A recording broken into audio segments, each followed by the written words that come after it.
Kilat News Updates.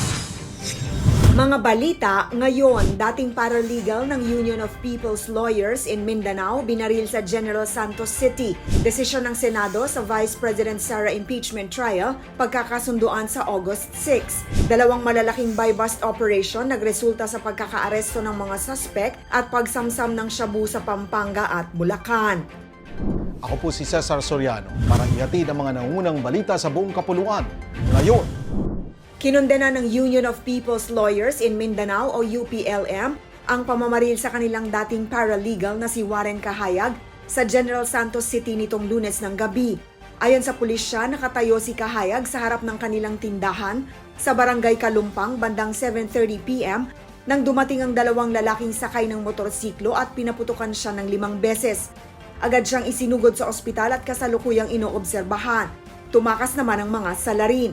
Pinaalalahanan ng UPLM ang PNP na imbestigahan ang serya ng pag-atake sa dating paralegal at human rights defenders sa rehiyon, kabilang ang pagkamatay ni Jejan Ali Makalintal noong June 23. Masusing imbestigasyon ang susunod na hakbang para matukoy ang motibo at salarin ng pag-atake. Napagkasunduan ng mga senador na sa August 6 nila pagpapasyahan ang naging desisyon ng Korte Suprema na nagdeklarang unconstitutional ang Articles of Impeachment laban kay Vice President Sara Duterte.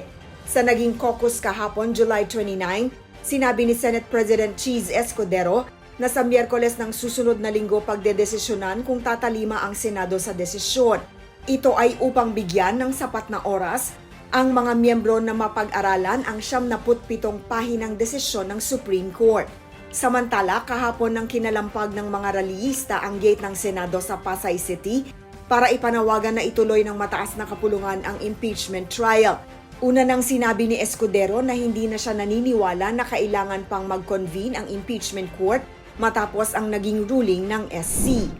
Arestado ang isang lalaki, 26 anyos, sa lungsod ng San Fernando, Pampanga nitong Lunes, July 28, bandang alas 4:55 ng hapon.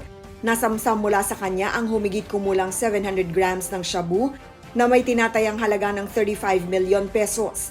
Ang operasyon ay pinangunahan ng PIDEA Calabarzon Special Enforcement Team 1 at PIDEA Pampanga Provincial Office, katuwang ang City of San Fernando Police Station.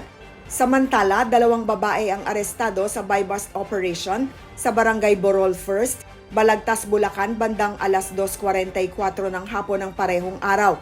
Nasamsam sa kanila ang 150 grams ng shabu na nagkakahalaga ng 7.5 million pesos.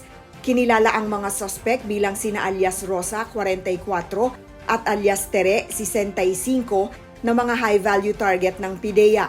Parehong nahaharap ang mga suspect sa kaso ng paglabag sa Republic Act 9165 o ang Comprehensive Dangerous Drugs Act of 2002 at isa sa ilalim ang mga nasamsam na droga sa masusing pagsusuri ng PIDEA Laboratories. Patuloy ang kampanya ng mga otoridad laban sa iligal na droga upang mapanatili ang seguridad ng mga mamamayan.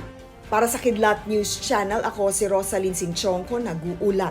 ako po si Cesar Soriano, kasama nyo sa bawat pagbuto ng balita.